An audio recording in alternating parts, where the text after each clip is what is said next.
few years ago, we launched StartPoint, our platform for connecting proximate organizations that are doing great work, being run by outstanding leaders from across the continent, and to connect them to donors who are looking for credible organizations to support. And that is why we are here today. We recognize that there is a need to engage with the community and also to share great insights on how we can make ourselves more attractive to donors. And so we have a very interesting conversation ahead of us today from, I would say, a veteran in the space, and you're going to learn a bit more about her shortly. So I will hand over to Yinka Shitu, our program manager at African Philanthropy Forum, who is going to moderate this conversation. Over to you, Yinka.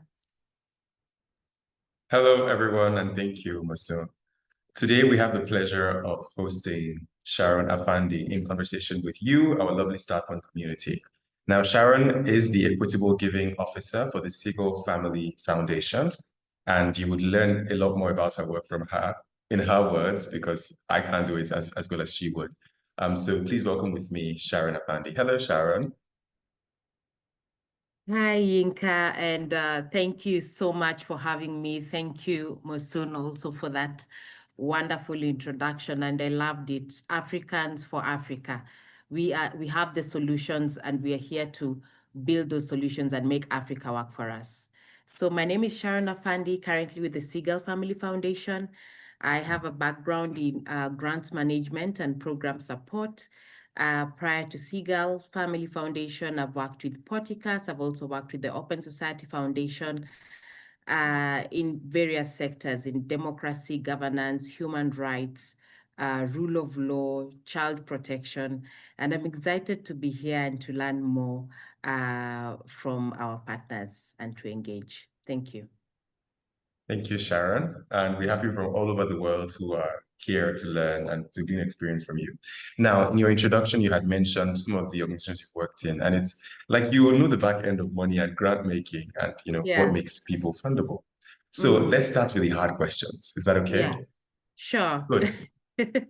So speaking now to the topic, I'd like to ask you, when it comes to how donors operate, now, first of all, we know that donor behavior is changing. There's a lot more need in the world, and there's not as many donors essentially to catch up with our needs.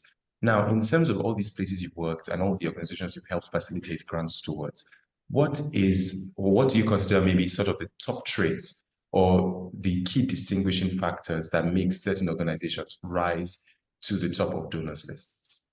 Yeah.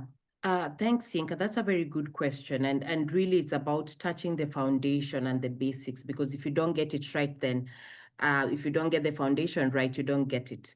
First of all is clarity of purpose, right? Why does your organization exist? Let's give an example. You're working on HIV/AIDS interventions, okay?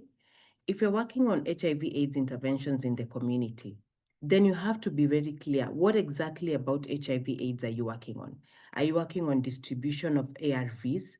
Are you working on policy? Are you working on, making ARVs affordable? As an organization, you cannot be everywhere and you cannot be everything.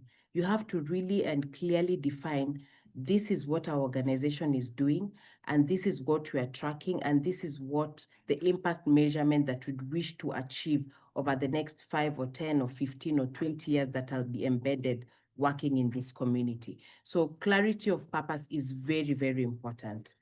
The second one, I would say, is, and again, this is foundation, basics, is as an organization, do you have at least your systems right? Basics. Do you have your basic systems right? Let's talk about accounts. Yes, you do not receive maybe the 100, 200, 300,000 US dollars per year right now. Maybe that's not even your budget. Maybe you're operating on a budget of 3,000 US dollars or 2,000 US dollars. But are you a good steward of funds? Do you keep records? Even if you do not have, the QuickBooks or the big accounting systems? Do you have basic records whereby, as somebody who's been supporting the organization or giving the organization, I can go back and say, okay, these are the funds that we collected, both in kind and in, monetary, and this is what we have managed to do. Are you able to be accountable and be a good steward of the resources that you have? Another very important foundation, I think, for organizations is being embedded in the community, right? Yinka, I think you've had, and we've received this, you've received an application from a partner. They say they work deep in the heart of, let me use Kenya, deep in the heart of Makueni, and when you go and dig and find out, and you realize, actually, this organization does not even exist in Makueni, right? It doesn't even have their boots on the ground, yeah? So as you're saying, you're working in the community. What does working in the community mean exactly? Is it that you have a small office in your city, let's say Nairobi, your programs are in the upcountry, but you're not in touch with the people that you're serving, right? So these are some, at least, of the foundation basics. Sorry, my son has just come from school. Yes, and thank you for understanding. So some of these things are things that people take for granted, but you need to at least cover the foundation. Another thing which I'd like us maybe to discuss, and we can go in depth as we get to the next question, is how do we also measure our impact on the work that we are doing? And I think we can get on further as you continue with the questions.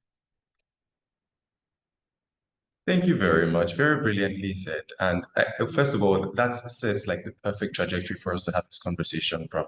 Because like you said, for donors to recognize the work that you do, there have to be certain basic parameters in place. And that's why StartPoint is such a useful tool in these times, because what we do is provide visibility and connection to funding for proximity organizations in Africa. And one of the key definitions for us is that those organizations have to be African and working in Africa. So this helps us. So if you're not on StartPoint yet and you meet this criteria, maybe now is a good time to get on board.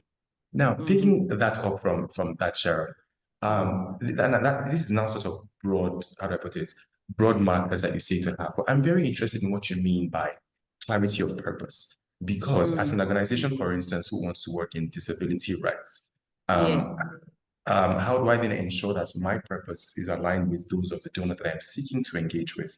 Or how do I help donors recognize this nexus, for instance? How do you recommend that organizations begin to make themselves findable to donors who do work in the area? Okay. First of all, clarity of purpose is everything that you do from the onset. Of course, it's not because of the donor. I don't think you started your organization or your charity work or your interventions because you want to get funding. No, I believe that there was a need in the community that you wanted to respond to. First and foremost, that's the basic, that you're passionate about disability rights. You're passionate about responding to a challenge that the community is facing, right? Then the rest now comes in. So if you're talking about disability rights, let's start mapping out, number one. What in disability rights? Now we are getting granular. Which areas of disability do you want to focus on, right? Do you want to do policy? And policy and advocacy work is long-term work. That's years of work. Do you want to, for example, start maybe open an orphanage whereby you're, not an orphanage, but a center whereby you're educating the masses on matters to do with disability, educating, for example, teachers and all those things, right? So clearly define exactly what in disability rights work do you want to do. Then number two, map out who are these, for example, actors, in this case, let's say donors, who are supporting disability rights work. And they can be interconnected because you can have disability and education, right? You can have also disability and also factor in financial inclusion. They can be, there's a donor who can do both of that. So if you're looking, and I think this is a tool that you'll share with our participants, go to the SDG goals. They're about 16 or 18. 16 SDG, the SDG goals. 17. Yes, sorry, 17. If you're working on disability rights, there's an impact indicator tool, which is actually on the Segal Family Foundation website. Check out disability. What are they measuring disability rights against and disability work against? Start now picking up the key issues and factors that are important in this kind of work, not just to donors, but also for yourself, for your organization. You want to track and see that, yes, the work we are doing, we are able to see a shift, right? You're just not supporting disability rights work for the sake of supporting disability rights work. We want that in 5 or 10 years' time, we can say that organization XYZ was able to influence ABC, was able to make sure that this policy has been changed. I was able to make sure that 5,000 children have been able to access. You understand? So get very granular and understand exactly what you want to do. And that takes time. It's not a 1 year, 2 year thing. It means, and I'm very aware that as nascent organizations, you are breaking thin in terms of you don't have a lot of staff. So you don't even have a lot of people to discuss your strategy with, to brainstorm your strategy and programs with. But with time, that is something we will definitely want to refine. Yeah. Thank you very much, and I hope we all found that useful. Now, I'm going to ask you now to draw from your experience from how do I put it, from the grants management and administration side of things. After that, we'll then go into sort of a practical exercise with people that we're talking to say, this is what you think organizations should do for themselves before even engaging with donors, right? That they need to do for themselves. If you would, from your perspective now, what do you think donors are looking for in order to invest their resources appropriately? What are the things that nonprofits may not be aware of in that regard? Yeah. Number one, I would say visibility. Donors are looking for organizations that can be found, that are visible. Again, let's say, Yinka, you're introducing me to an organization. The moment you mention this organization, I'll take it in, I'll go back home, I'll go to Google. That's the first thing. I will not lie to you. That is the first thing that I'm going to do. And I'm cognizant of the fact that I'm speaking from a point of privilege. We still have a lot of organizations doing fantastic work who are still at foundational level and are not able to access resources like the internet and everything, okay? But I believe that everybody who has joined this call is able to access internet. At least I know they're able to access internet. That means that you have to be findable. Let your work speak for itself. How are you communicating about the work you're doing? Do you have at least either a website? If you don't have a website, which is fine, are you on at least Facebook? Okay. Right now, and people really take it for granted, TikTok is, I think, the top 3 search engine in the world. TikTok has more than 1 billion users, FYI, okay? So if I'm even to go and search your organization somewhere online, am I able to just get the organization first and foremost? When I go through your social media, I'm just starting and then we move.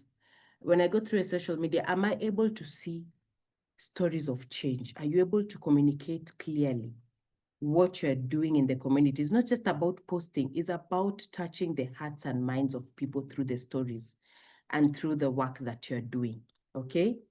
Number 2, is your reputation preceding you as an organization and as the leader of the organization? What do I mean?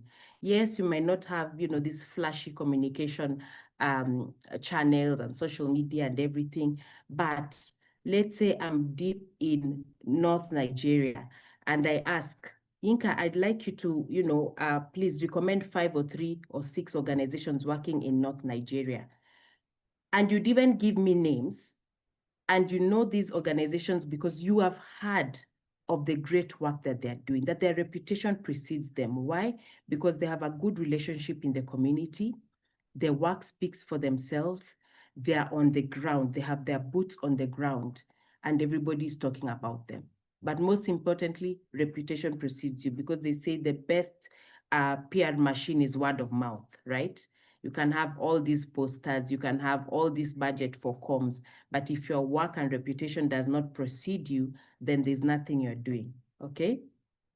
Number 3, donors really talk to each other, by the way. They share intel. So you have to be a good steward of resources. In case you have a grant or support from any donor, it could be a local or an international donor. And we also really have to maybe have another session and just discuss local giving, because we have to also to be very good stewards of support we receive from our local givers, right? So are you a good steward of the resources that you've received? Or are people speaking behind your organization's back? You know what? They even bought XYZ, they paid XYZ, and it's not within the budget. They've misappropriated funds. They do ABCD. They, you know, all these funny and shady things that, you know, some organizations do, or leaders of organizations do, and they think they will get away with it. You will not get away with it. Eventually, it catches up with you. So be a very good steward of resources, be accountable. And number 4, also, I would say, try as much as possible to communicate, share your work. Yeah, that's what people are looking for. How will I get to know you? If I've seen your newsletter somewhere, or a poster somewhere of the work that you're doing, and people are, you know, talking about your work, then I'll get to know more. Right now, also, the funding space is really tight, as you might know, Yinka. That means that organizations have to come together and work together, whether we like it or not. That's the truth. If you're all working, for example, in Senegal, and you're in Dakar, and you're working on matters to do with FGM, the truth is, it might be difficult now to be working in a silo. So how can organizations also come together? That means you start forming coalitions and movements, and see how, if your organization is strong, for example, on tracking M&E matters, FGM, take the lead on that, bring people together. If your organization is good on policy advocacy, take the lead, come together. Because also, as you come together, as you work with other organizations, you get to be exposed to more funders, right? You get to be exposed to what other organizations are doing, okay? And there's unity in strength. But again, we are building slowly, not now, but slowly. Yeah. Thank you very much. We're building. I mean, it seems slow, but we're making progress. Thank you very much, Sharon. Now, very soon we'll be taking an exercise with you, listening to us, because we want to ensure that we're reacting to your needs rather than what we think you should be doing. But before we go into that, I just want to remind you that StartPoint is one of the best ways to be visible to funders. What we currently have right now is a directory where funders typically log on to find organizations they can fund. I can tell you that in the last 1 month, we've been approached by several funders who seek to fund in different areas, right? And so having a profile on StartPoint is almost as useful as having a website. So yes, have good social media presence, but have an active StartPoint page. Right. Now, with that said, Sharon, I'd like to very quickly now defer to you. Are we ready to take them on a little exercise? Yes, yes. So I would really love to hear from our participants. So first of all, kindly go to menti.com. Go to menti.com. You got that, right? And the passcode is 25491516. Passcode is, okay, I think somebody else has sent a chat. Anyway, the passcode is 25491516. Thank you. So if you've logged in either using your phone or your computer, don't overthink it. Just type what comes to your mind. So what do you think donors are looking for in a partner? According to you, question 1 is, what do you think donors are looking for in a partner? So please, 1 word or 2 words, no long sentences or paragraphs. Don't overthink it. What do you think donors are looking for in a partner? That's question 1. Question 2, what feeling or emotion comes to mind when you think of fundraising? what feeling or emotion comes to mind when you think of fundraising? I would love it if you can use menti.com so that you're able to capture. Okay. Yes, I can see mutual relationship, sustainability, purpose. Yes, keep the words coming in. Question 2, what feeling or emotion comes to mind when you think of fundraising?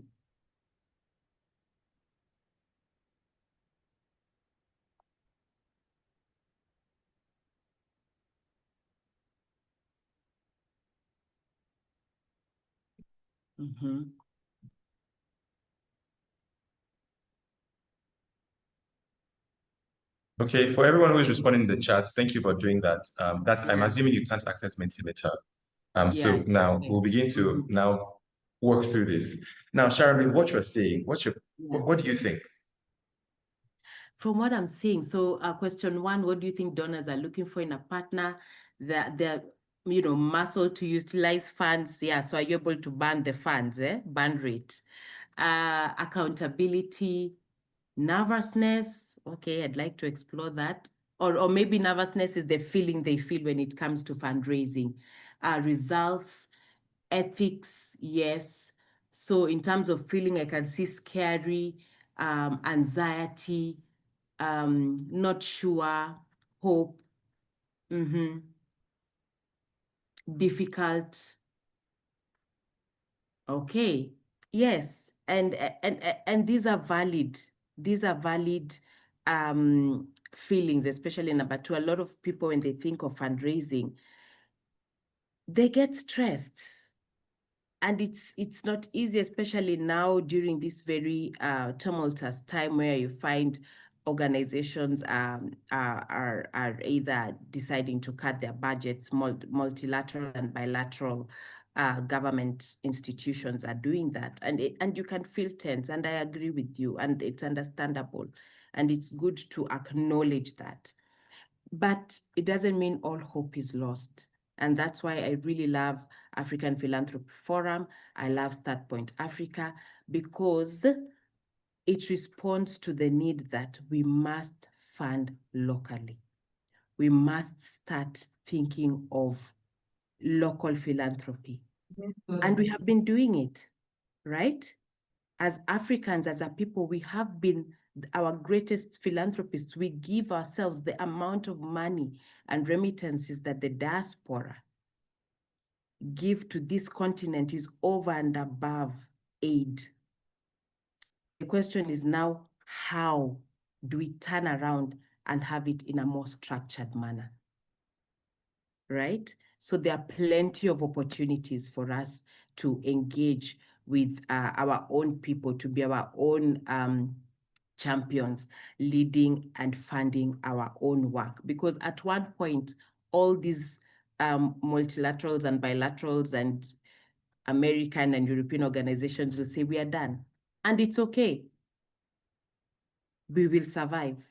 We will thrive, right? And now is the time to think of how we are going to, unlock this aid and this funding when it comes to local philanthropy. Yeah. I can't hear you, Yinka. So I've been so excited I didn't realize I was muted. So this has been a very useful exercise, even for me and the work that I do. And I hope everyone here is finding it the same. Now, before we go into taking questions, now, if you have any questions, please let us know in the chat. As you can tell, Sharon very much loves to engage, so she'll be very happy to answer you. Because there's a lot of us on the call, we will not be taking questions via audio, so you can't unmute yourself to speak. So please begin to assemble your thoughts and put them in the chats. Now, Sharon, I have a question for you. We've said what must be done for organizations to be visible, and we've spoken about the need for clarity of purpose, for organizations to know how to measure their impact very strategically. I'm going back to you on that and some of those things. Also, we also mentioned how what funders are looking for, and it appears that even the people on this call appear to know that. So there's the finding, now there is the maintaining. And that is the basis for my question, is how can emerging or lesser known organizations now go from being visible, being known, to actually building authentic long-term relationship with funders, especially where they may not already have access? Absolutely. And I love that question, because at the heart of everything is about friend raising and not fundraising. Okay. And it's about building relationships. And so the entry point at times can be difficult, but once you get one funder, I would say start with donor stewardship and management and building this relationship. What do I mean by this? This one funder, for example, is the one who will unlock and help you unlock all these other relationships. How? One, are you a good steward of the resources that they've given you? Two, do you give them updates? You know, some of you guys are receiving funding from organizations, but you've never called your fundraising, your grants or program officer. You've never even sent them an email to say, hi. I'm not even saying you're asking for money, just hi. Hi, can we have coffee? I heard you're coming to Nairobi. Can I buy you coffee? Yeah, can I buy you lunch? Can we have lunch? Can you pass by our office? I'm coming to New York. May I pass by? Start building relationships and understand that funders are human beings just like you, and they want to get to know more about you. They want to know more about you and your work and just you as an individual and as a human being. And as you start cultivating these relationships, then you can start to ask and request, hey, I know you, I've heard that, you know, for example, Yinka, you know, somebody reach out and say, I know you know Sharon of Segal Family Foundation. Are you able to introduce us? Okay. I saw that Sharon is attending the East Africa Philanthropy Network Conference. Are you, and also I'm attending. Can you link us up? So don't be afraid to knock on doors and request for help. Okay. Also ask the funders to introduce you to other funders and also introduce your work.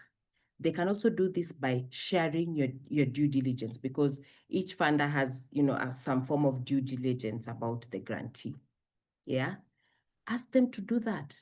You can also ask them, especially the embassies, if you have funders who are embassies and they have events, ask them to host events on maybe International World AIDS Day and you're the host, but they host this event at their organization or at their offices. It means you have access to their invite list, right? So you have to now slowly start cultivating relationship and leverage on the relationships that you already have to expand your network. So it takes a lot of building. And I would also say, when you meet funders, don't pitch. You know, you've met me at the airport or you've met me at the washroom, and the first thing you're doing is to pitch. No hi, no introducing your name, nothing. I'm even eating lunch and you're there bombarding me with what your organization is doing in 5 minutes. I won't remember. That's the honest truth. And I know there's that need, there's that desperation, there's that like, hey, I've got her, I need to nail her here and now. And at times it works for people, but majority of the time it doesn't work like that. Yeah. Well, my brain is struggling to adapt to that information about when you meet with donors, don't pitch, because you know it almost sounds countercultural, but that's very, very useful information. Thank you very much. Now we're already beginning to get questions in the chat, so I'll begin to take them. Are you ready? Yeah. Right. So we have a question here that says, what key elements make an organization stand out whenever donors call for, you know, competitive call for grants and what have you?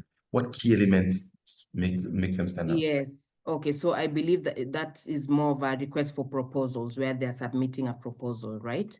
Yeah. I would say, first of all, the key elements, basics, is have a very clear and concise proposal. Okay. You can imagine if there's a call for proposals and there are 1,000 applications and yours is a 50-pager, really? Really? Yeah. Number two, if it's a call for proposals, there are basic, let's say, items that they need for you to submit with your application. Make sure you submit those items, because that is where you're going to be chopped off the block immediately, round one. If you've not, for example, attached your budget, if you've not, for example, attached your financials, Also check on your spelling mistakes, use Grammarly, and at least avoid the basics grammatical errors. Make it very easy to read through your proposal. Be very clear, be very concise. Then make sure that at least you have the foundational basics with you with all the requests that they need for the call for proposals. At least that's where you can start from. I hear you, and thank you very much. Now, there's a question here that I'm processing, and I hope you can lend your thoughts to it. And I'm happy for everyone else to contribute via chat. And this person says, I do understand the point you're making about building relationships as a way to fundraising. But in recent years, many donors have become so afraid of corruption that we have been reduced to only work, and there is almost no personal level interaction because of fear of fraud and fraudulent activity. How do we get past this? Wow, that's that's a very, very good question. And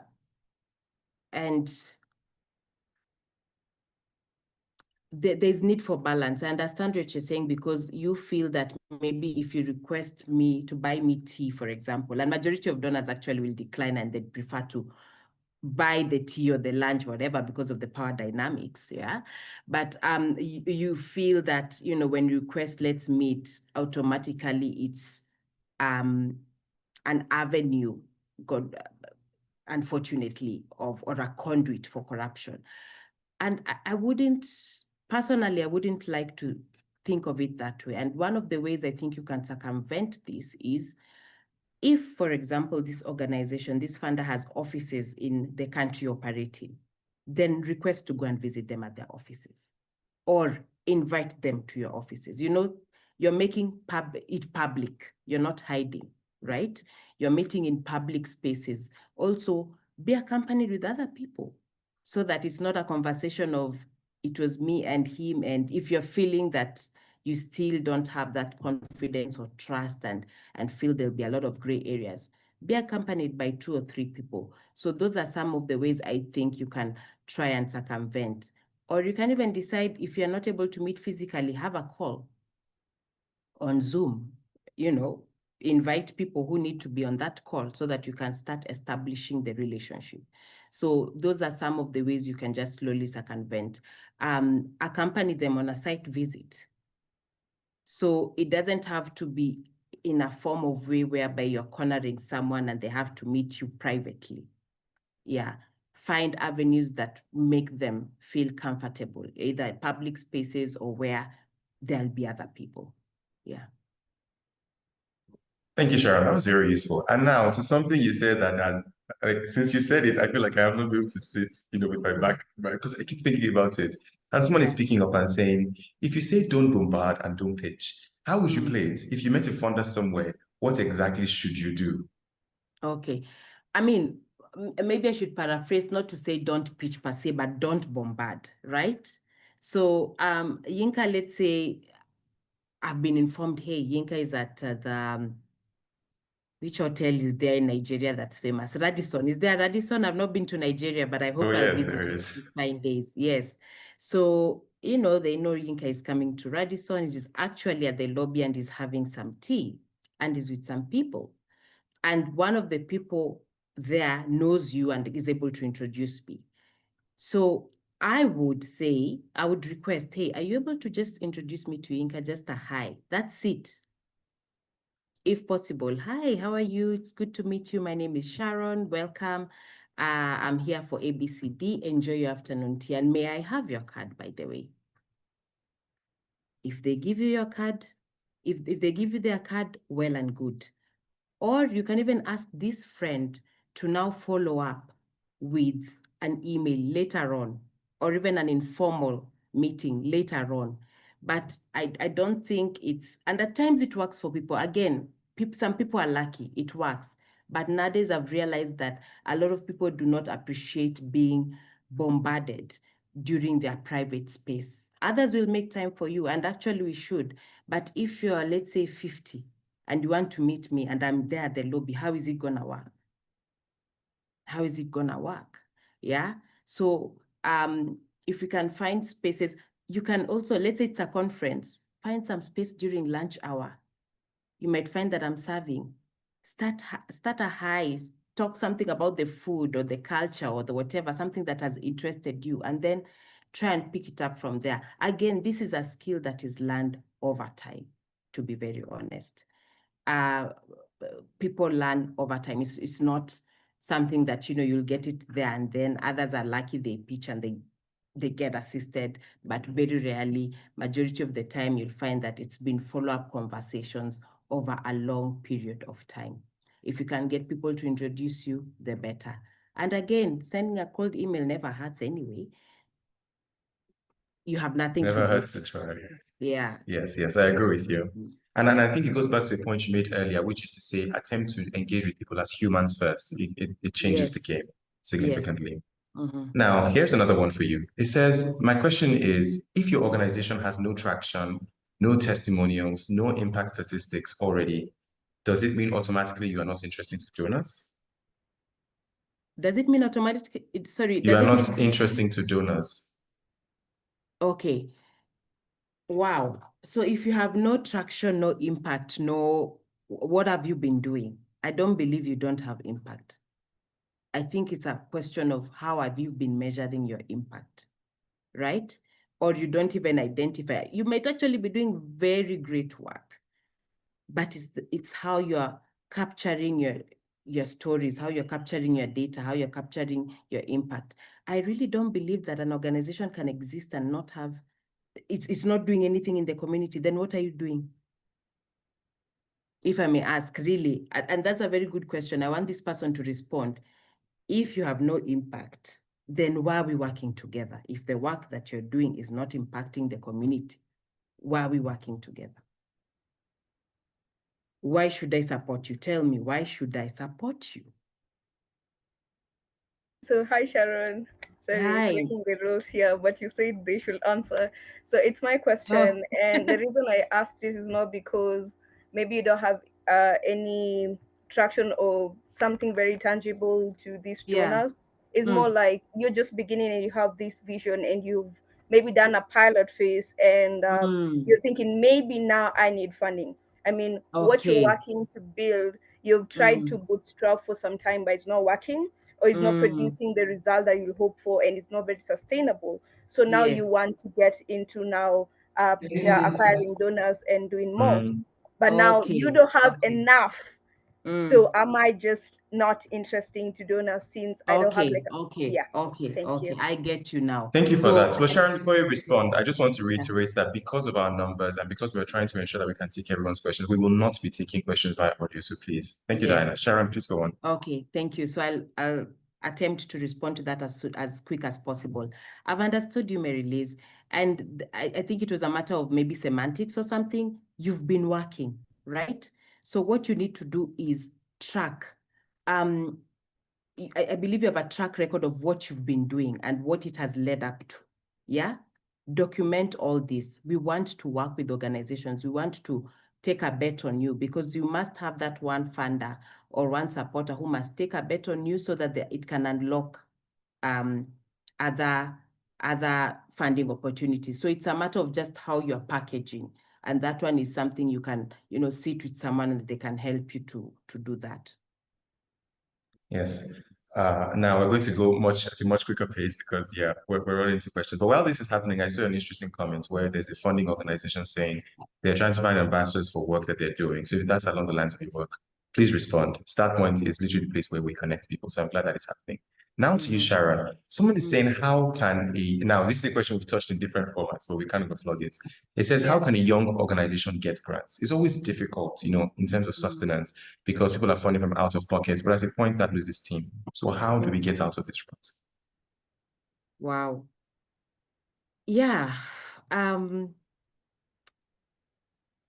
Unfortunately or fortunately, depending on how you look at it, you have to, as a young organization, there'll be a period in time, it could even be 0 to 10, whereby part of your budget is either supported with part funder, part your own, resources and initiatives, or in kind, before you really break through and break even, okay? And that means that you really have to keep pushing. do not give up. It means you either have to send those applications, request for introductions. And number 3, Yinka, and I think we'll also have, I hope in future we'll have a different conversation about it, is leveraging on local philanthropy and giving. Because I feel as a people, we've been very obsessed with Western donations. And we can see it's dwindling. The resources we have are within. It's just that we don't know how to unlock it. We still have to figure out that magic something. So in the meantime, it means that you continue to work, you continue to share your work out there so that people can be able to see and be ambassadors of your work, and sending those applications, but strategically. You also just don't want to send applications for the sake of sending applications. And that means, especially for younger organizations, this can take time. It means you have to start doing your donor mapping. Okay? If you're working on matters of mental health, who are these funders who are working in mental health? Which kind of organizations do they support in your country or in sub-Saharan Africa? What kind of organizations are they looking for? Who are these people who work in these organizations, right? And so you'll have to really go deep, and I know there's no time for that, because if you're in the community, what time do you have to do donor mapping? But it means people have to be stretched thin for some time, and the work must be done. Yeah. Thank you, Sharon. Now, this, and it depends on how you choose to approach this, but someone is asking a question, which I suspect I have the answer to, but I'll let you take further dibs at. And the person is saying, fundraising requires funding, and how do you ensure that you are visible to donors without having the funding to do that? So Sharon, let me spare you that question. I would say, first, get on StartPoint and maximize StartPoint, because we, like I mentioned, we are constantly having donors who want to engage with us. They want to work with organizations that are funding ready, and we want you to be funding ready also. Yes. So forum like this is how you find the kind of donors that you're looking for. So Sharon, you owe me for, saving you from one question. Yes, maybe I can just add something in terms of, being visible.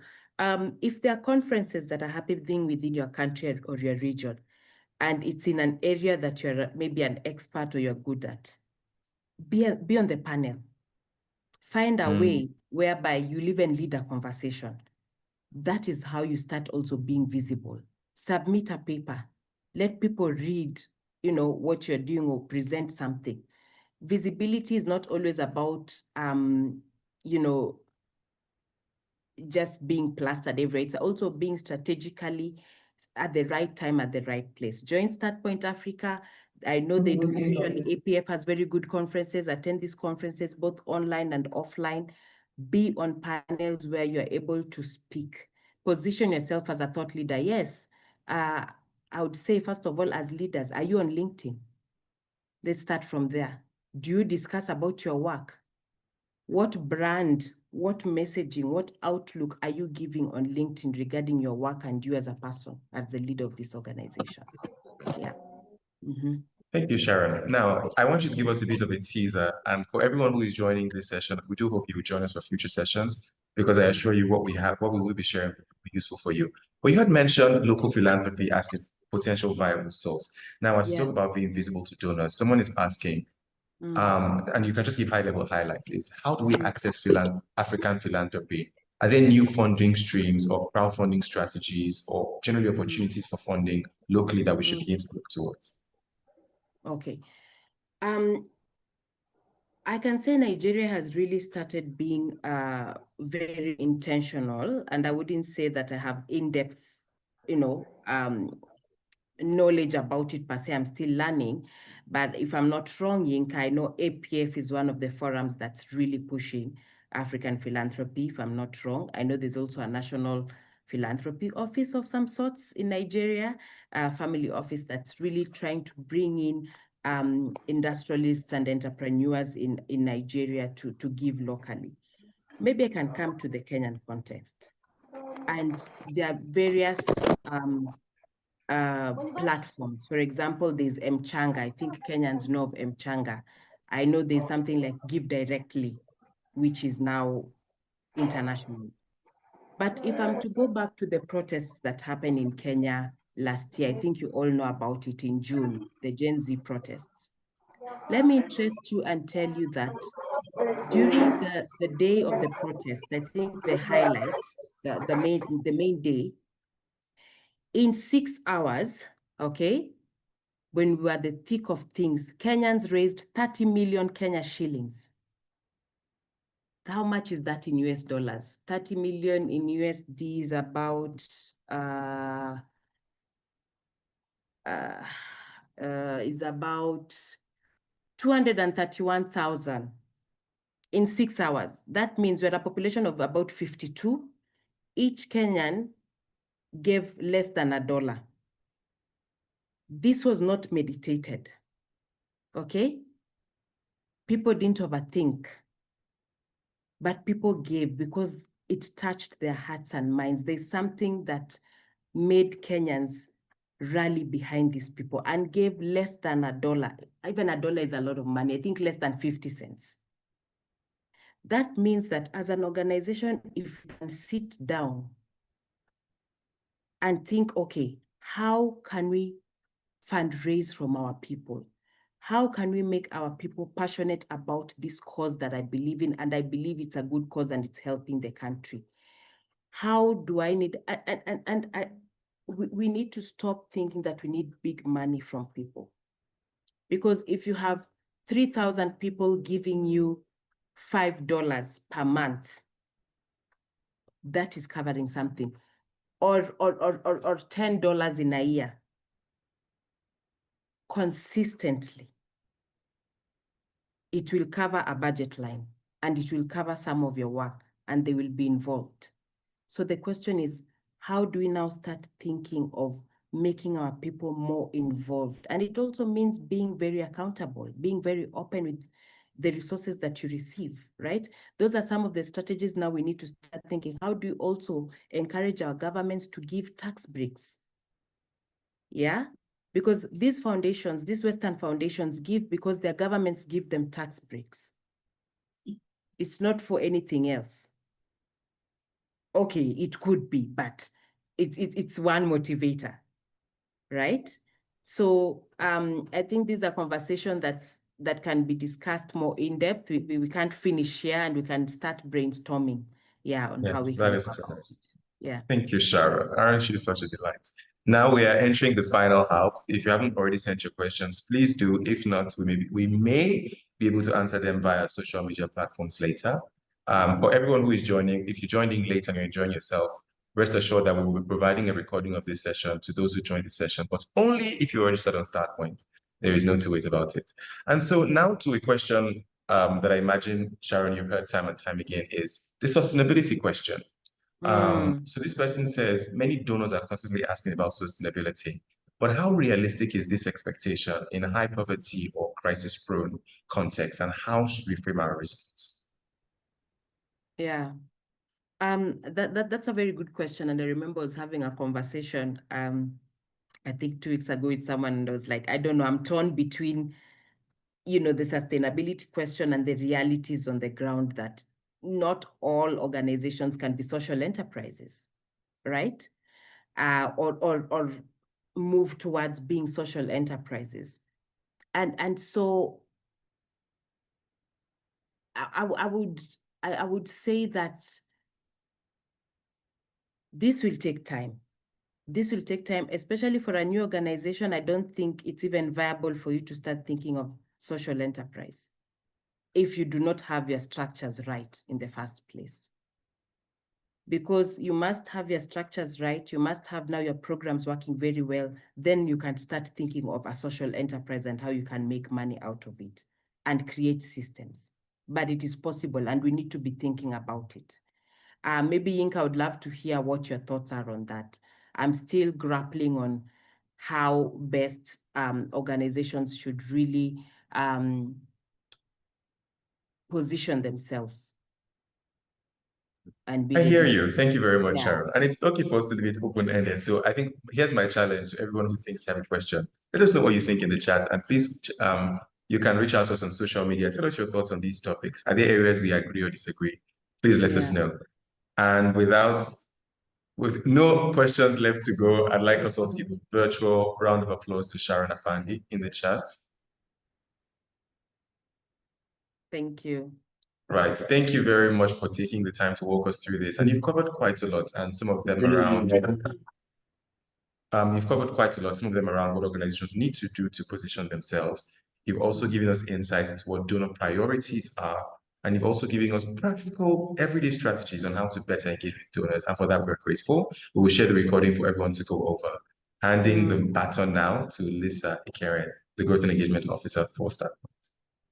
Thank you.